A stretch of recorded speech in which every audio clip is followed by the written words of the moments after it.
আশুরা যেদিনে সৃষ্টি হলো জান্নাত দোজখে ভুবন ধরা। আদম হাওয়াকে এই দিনেতে বানালেন আল্লাহ।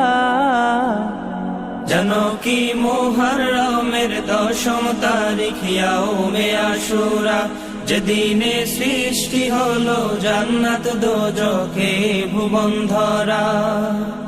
ইউনুস নবী মুক্তি পেলেন মাছের পেট হতে, যেদিনে আইয়ুব নবী সুস্থ হলেন কঠিন রোগ হতে।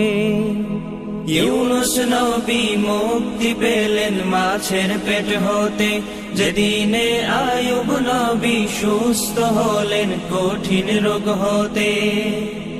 মুসা নবী রক্ষা পেলেন ফেরাউন হতে, যেদিনে ফেরাউন ধ্বংস